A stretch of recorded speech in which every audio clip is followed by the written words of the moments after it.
Hello, everyone. I'm Calvin, General Manager of FCM China. Firstly, I feel so glad to connect you all here, and I'd appreciate if you can stay with me for the next coming 20 minutes in case you are interested to know a little bit more about China market, its corporate travel landscape, as well as our positioning in China being a global TMC business. So here's a glance of today's agenda. I will start with the COVID-19 and the recovery trajectory in China, and then onto an elaboration of economy, regulation, and the market trend. And lastly, I will wrap up with the value proposition of FCM China and what we have done so far to fulfill it. So the first part about COVID-19 status in China, as you may know, we are still in a lockdown status, and we stick to the zero COVID policy in China. So this brings still a lot of restriction policies in China. Firstly, the 5-1 restriction policies on the international flight, meaning one airline, one country, one route, and one flight per week. And secondly, depends on which port you enter China, you will be required to have a 14 days quarantine plus 7 to 14 days self-quarantine and healthcare monitoring after central quarantine. And if you travel from different cities and across different provinces in China, you will be required to present your PCR negative test within 24 to 48 hours, and with your health code turns to be green. So in terms of the infection ratio in China, it was actually pretty low until Omicron landed in mainland China around March this year. And particularly in Shanghai, it was not ideal with daily cases around 20,000 popping up every day. However, thanks to the high vaccination ratio, which is about 3.3 billion jabs over 1.4 billion population, the actual death or severe ratio is pretty low, but the numbers of no symptom and light symptom are overwhelming. Then the questions will come, why still dynamic zero COVID policy? I think this is a topic which will lead to endless debate. So just want to share my view from a normal citizen perspective and based on all the information I can have access in China. Firstly, I think we have a relevantly large population in China, but limited medical resources comparing to lots of developed countries in the world. So even if the death rate is pretty low, the actual death number could be still millions in China. And secondly, I think although the overall vaccination ratio in China is around 87% high, the vaccination coverage among the elder people above 65 years old is still relevantly low. So I think the Chinese government, they do recognize that lockdown policy will not be a sustainable one in the long run. So before the reopen, I think two key actions might probably to be get done is, firstly, we need to enhance the medical resources, including to have more ICU beds, more quarantine camps, and plus more medical workers. And secondly, to encourage elder people to take the vaccine as soon as possible. Actually, looking back in the past 1 year, I think the government has been trying to look for different models to gradually reopen. A good example is between Macau and China mainland last year in 2021. So towards a successful travel bubble built and still valid nowadays. And there's no quarantine required as long as you carry your PCR negative test within 24 hours. And afterwards, towards end of December last year, actually the government was trying to copy the Macau model to Hong Kong. so that the China mainland and Hong Kong can gradually reopen to each other. But unluckily, this practice was interfered by the resurgence of Omicron in Hong Kong in December last year. So it gets suspended. But still, nowadays, I think Hong Kong still remains to be a pilot city in China that we are exploring to gradually reopen to the world. And one of the fact is its quarantine days for inbound traveler has been reduced from 14 days to 7 days, entering into April this year. And then in terms of another city, Shenzhen, in the southern part of China, just next to Hong Kong, I think it adopted a totally different method like Hong Kong.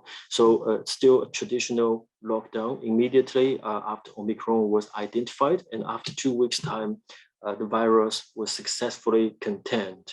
And when it comes to Shanghai, I think in the beginning, the government was trying to go for a hybrid model, meaning we only lock down certain areas where cases are identified. But unluckily, it turns out to be not that successful. And that's the reason why it shifted to the full scope lockdown eventually in Shanghai. And it is not ideal. So I think the government was looking for different models and different ways to make a change. But it's just that so far, we need more time to care for the two actions I mentioned just now.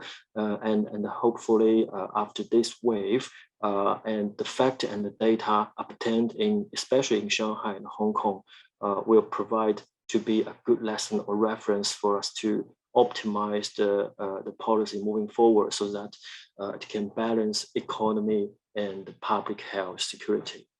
So here's a very quick view of the recovery trajectory in China.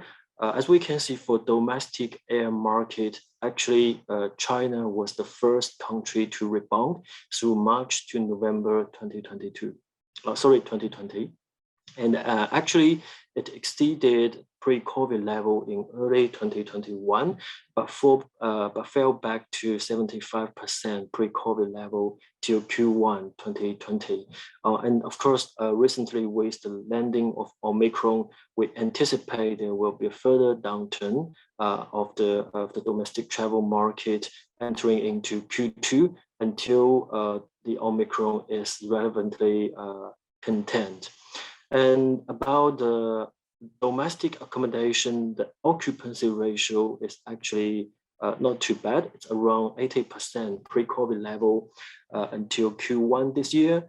But it's not even across different cities in China. For example, we have less travel in Beijing due to the control to secure Winter Olympic Games, while more travelers are going to the resorts in the southern part of China, like Sanya.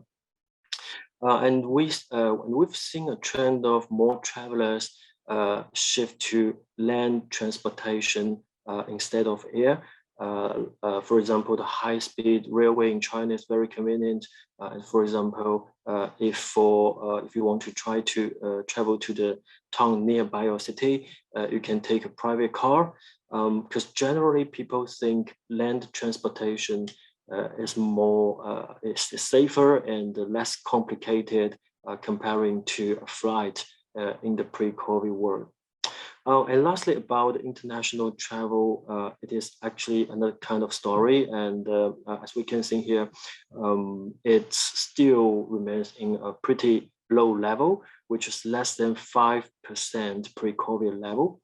But we've started to see some uptick, especially for people traveling out of China, and especially for expats or students looking to go back to their hometown or go back to their college. Because on the other side of the world, with most of the countries start to reopen, it will be convenient for them to get back to their hometown and college. So talking about economy regulation and market trend in China, I would firstly introduce a concept of the two sessions, because actually they, for those who are not still familiar with the two sessions, actually they mean the National People's Congress and the Chinese People's Political Consultative Conferences. So they are the biggest political meetings annually in China, and they are significant because they serve as a quite important window for into China's politics, and reveals Beijing's priority as well as the roadmap for the country's development in 2022. So that's why I think it's of high importance to all the players in China, and all the topics addressed and data shared over the two sessions. I think they are of important reference value. So firstly, the target, the GDP target of 2022 has been set as 5.5%. It is actually a slowdown comparing to 8.1% in 2021. But still, I think for sure this is still a positive growth trend. And apart from the growth target, we also talk a lot about the ESG, environmental, social, and governance, and also our carbon peak and the neutrality target by 2030 and 2060, and also a lot of topics around digitalization and innovation and how they can help to transform the industries in China. In terms of foreign investment, it continues to grow last year in 2021, and especially in sectors like high-tech, R&D, and modern service industries. Actually, out of 500 companies, 500 Fortune companies, there are 324 companies increased their investment in China, particularly in the service industry, which has a 12% year-on-year increase, and foreign investment inflow into the high-tech industry increased by 26% year-on-year. I think this increase in service and high-tech industry is particularly due to the gradual opening of China regulation in certain areas. The continuously shortened negative list has enabled more and more foreign investment to go into relevant industries. And of course, we talked a lot about subsidy tax optimization, especially proposed to those industries directly injured by COVID. For example, the dining, accommodation, and travel industries, which will be also implemented in 2022. And of course, we had a sport session on Belt and Road Initiative, which we also call BRI. So this is an important initiative raised by China back to 2013, and seeks to connect Asia with Africa and Europe, so that to build, to enhance the regional integration, increase the trade between the different countries, and to stimulate the economic growth. So actually, in last year, the trade between China and the partner countries in BRI region has increased substantially by 24% year-on-year, and it's actually the highest record in the past 8 years. And a lot of infrastructure contract has been completed by Chinese enterprises in the partner countries in 2021, accounting for around 58% of the total countries in the region in last year. So this is a great step forward. I think it will continue to be an important initiative with the China government. Last but not least, there are also discussions around Great Bay Area Initiative. So Great Bay Area actually means it's another ambitious scheme to link the 9 cities in Guangdong area with Hong Kong and Macau to form an integrated economy and world-class business hub. So I think the project oversees an improvement on the transportation infrastructure in the region and allow free flow of capital, people, goods, and information. So together, it's targeted to build a world-class innovation and technology center in China. So what's the economy strategy of the China government within the current 5 years plan? Briefly, I would call it dual circulation strategy. Actually, the China's 14th 5 years plan aims to create a transformation from intensive accumulation growth to innovation-driven growth, and with 2 main objectives. One is to focus on domestic consumer market for an enlarged middle class. And secondly, as I mentioned just now about this Belt and Road Initiative, is to attract further foreign direct investment and promoting the Belt and Road Initiative.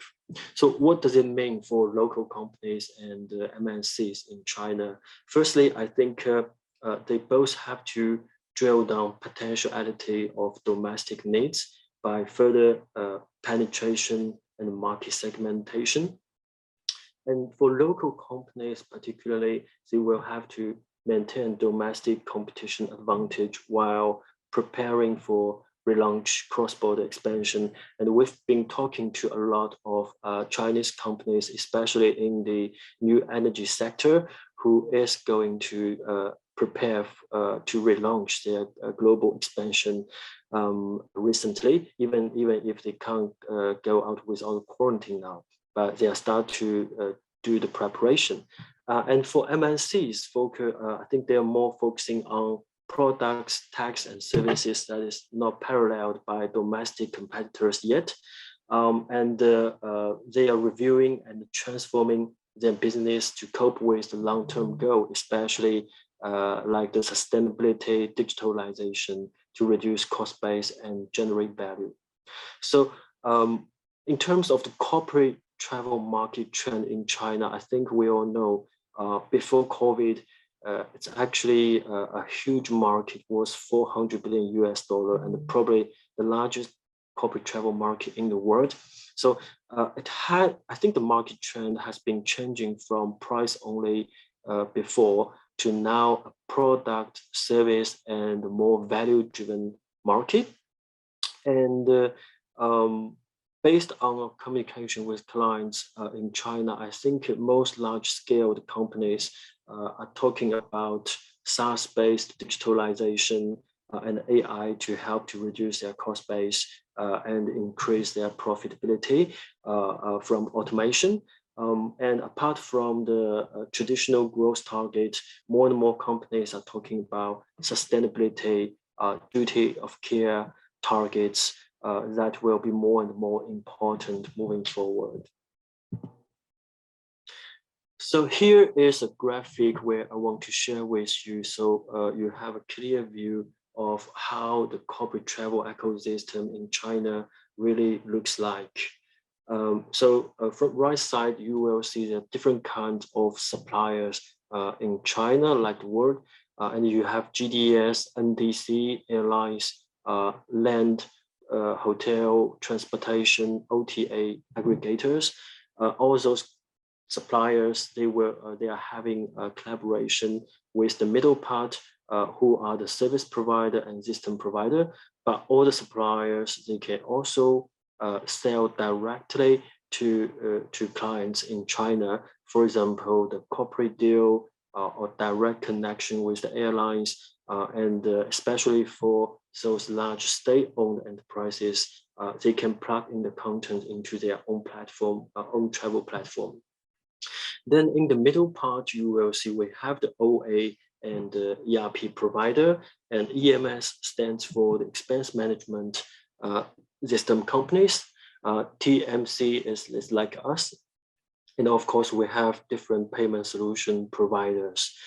So the middle part, I think, is the most complex part, and there's a lot of strategic partnership between each other, because all of them will go as comprehensive offering to the clients to help them with their digitalization progress. No one can do everything with limited resource, we've seen that there are some penetration between each other. Typical example is an OA or ERP player start to invest in expense management module, or expense management companies start to build their own OBT and service team to compete with traditional TMC. So as we can see here, although the cake of the corporate travel market in China is huge, but ecosystem is quite complex and the competition is quite fierce. And then makes us believe it's very important that we have very clear value proposition doing a global TMC business in China. So what's indeed our value proposition of FCM China that I kept mentioning? Here's a quick view of our value proposition in China. So firstly, we apply a differentiation strategy and we strive to be the best localized global TMC in China. We deliver globally consistent but locally relevant services, particularly to MNC and large national companies. We operate in nearly all tier 1 cities in China, and we blend personalized services with an open, one-stop, localized digital booking and management and travel management platform with competitive local content and integrate with our global systems. So what we have done in the past 2 years and throughout the pandemic to fulfill our value proposition, I think first of all, we have developed and deployed our brand new but own proprietary digital booking and travel management platform. We call it FCM Platform China and FCM Mobile China. So this is a joint effort between our global tech team and the local tech team, so that it follows the consistency in terms of framework, in terms of data flow, and in terms of the reporting. However, we also tend to local nuances like specific features to do rail and airfare comparison, to attend to the mixed payment with WeChat, Alipay, which will suit better the Chinese travelers' behavior. Knowing the complex ecosystem in China, we also makes this our new platform a fully open one. What does that mean? It means that we have a lot of HR feed and EMS API already built in with the popular players locally and globally. And we also make this platform a one-stop one. So you can do almost everything about your travel program on this platform, from profile and itinerary management, the travel policy configuration, booking approval, and all the way to your reporting and analytics. So one obvious advantage to have this proprietary digital platform is that we have a full autonomy of our content marketplace, combining rich global and local contents. And of course, we have this comprehensive reporting module and instant billing module built in. And thanks to our full integration from front end and back end office, we can ensure to give you accurate and instant reportings. And here is about how we back our technology with our super designated service model. So when we say designated service model, it means actually for each of your traveler, they know who is serving them. They actually know who they are talking to when they contact their designated travel consultant. We think this is especially important in a post-COVID world, especially for China market where travelers have relevantly less exposure to COVID and less international travel comparing to the rest of the world. So that they get to know the travel consultant to handle their complex itinerary, and along the way they can build trust. So we think this is definitely advantage we are seeing now here in China over the traditional call center model. And actually, the success of designated service model is built on our company DNA, which is always can-do spirit and think fluid. And it takes years of time to build and reinforce it. And we know that among our consultants, they averagely have more than 8 above years working experience in the travel industry, and they possess various language skills from Mandarin to Cantonese to English. So we know it's not easily replaceable resources in the market, and we keep our team well throughout the pandemic. And there is a mechanism or a culture about incentivize people who deliver good service quality and obtain high client satisfaction in the company. So we really advocate an AR plus R plus IQ culture.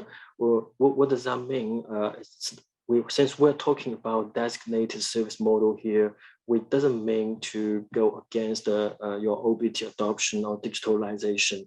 Actually, it's the other way around. We believe we will drive your digitalization, and we believe most of the activities can be handled more and more by machine in future, but there will be complex multi-segment international agendas that can't be handled well by machine. So that's the touch point where we have our experienced consultant jump in, and whether it's by email or text message or call, your travelers will have omni-channel 24/7 seamless services, so they feel secured when choose FCM as their travel partner.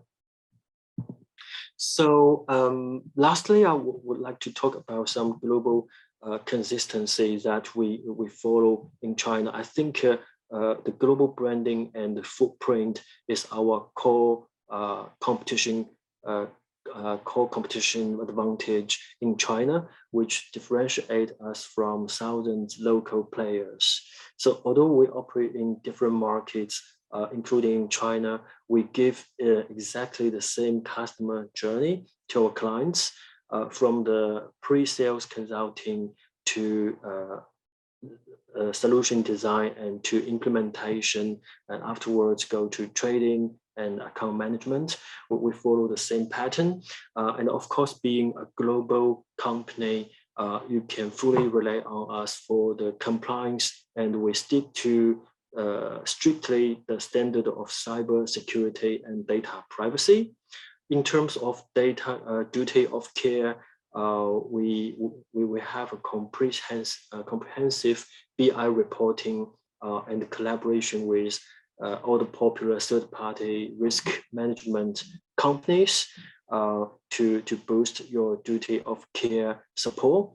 And last but not least, of course, for sustainability, although this is a hot topic now, but actually FCM, or our mother company Flight Center, has always been a strong ambassador of sustainability even before COVID. So we have mature solution in place from the pre-trip reporting to after-trip carbon offset and calculation. We have a variety of offerings here to support your sustainability program. So all in all, I think China still remains quite promising market, not only for travel, but also a variety of different industries. I don't believe Zoom, Teams, or even Metaverse will kill the world of travel in China. And I truly believe that one day China will reopen eventually. So before that day comes, and being a global travel business in China, I think we will continue to improve the things that we can control, and we will stick to our duty. Just like Mother Teresa puts it, not all of us can do great things, but we can do small things with great love. That's the end of my presentation. Thank you for your time. Cheers. Bye.